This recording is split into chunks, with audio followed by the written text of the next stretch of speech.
Has anyone ever heard of Alan Borget? Well, he's a math professor at Cal State Fullerton who got punished by the university for using an outdated $76 math textbook instead of a modern $180 book. When the university confronted him, he simply said that he didn't want to force his students into purchasing an overpriced textbook. For many years now, students and professors have voiced their concerns over expensive textbooks.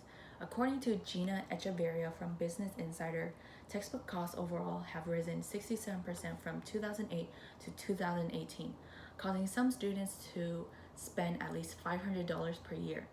Therefore, the prices of the books need to be lower so that students could succeed. So today, I'll be examining the increased prices of books, then explain why it's still causing students to struggle in school, and finally offer some ways that end the problem of overpriced textbooks. First of all, the expensive textbooks have prevented many students from succeeding in school since most students are unable to afford them. According to Herb Weissman from CNBC News, a survey of 2,000 students revealed that 65% didn't buy the book because it was too expensive. 48% said the prices of the book impacted how many classes they took, and 94% of the students who didn't buy the book said they were concerned if they were hurting their grade or not. Also, according to Nicole Spector from NBC News, the average prices of textbook cost about $230, which rises over 800% in price for the past 40 years. This means this has been an ongoing issue since 1978. Therefore, these expensive textbooks have many negative effects. Since most students are already struggling financially, they would have to surrender some essential needs in order to afford them. In the short term, according to Emma Whitford from Insider Higher Ed, 30% of the survey respondents said they had to cancel their trips home to see families. 48% had to skip meals, 31% registered for fewer classes, and 69% had to work during the school year to afford them. Lastly, in the long term, students aren't able to graduate quickly due to taking fewer classes or potentially failing them. So, professors like Alan Borget should be punished for being compassionate towards the struggling students. However, most colleges require students and professors to use the best textbooks no matter what. So here are the reasons why textbooks are still so expensive. First of all, it's hard to resolve this issue because of 3 reasons. 1, college textbooks are like prescription drugs. Teachers will usually assign the best textbooks and students will have no choice but to pay up in order to prevent themselves from failing.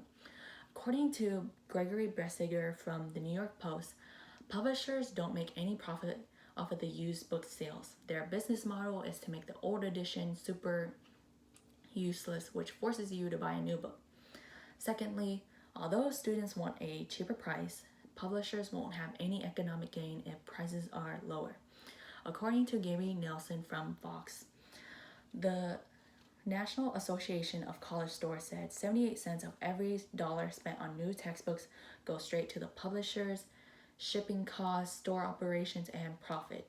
They also said that creating textbooks could be very expensive, like almost $750,000.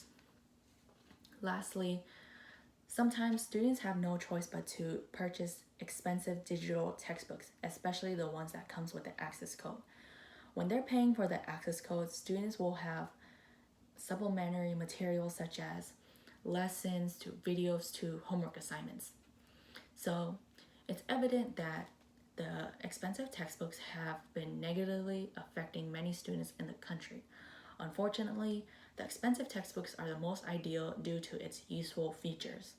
However, let's explore the different methods that students could use to help them graduate college. First of all, teachers should allow students to use a cheaper alternative. With the rising costs in textbooks, students are unable to afford them, their personal lives are being negatively affected, and they can't graduate quickly. However, by using Cengage or different methods, students will be able to pass. Using Cengage or other methods have provided a lot of benefits for students. Cengage, which is a subscription style of textbooks for students, only costs about $18 per year while giving students access to all the textbooks all year long for even after the subscription ends. Also, students should still continue to buy used books, rent, sell them online, or share with a friend because they literally save you lots of money. Lastly, students should try to reach out to local state leaders who could possibly sign a bill that will aim to reduce textbook prices by emailing them or sending them a letter, mail, etc. Today, we have analyzed the increased prices of textbooks, the negative effects on students, why we weren't able to resolve that issue, and the different solutions we can use to help students succeed in school.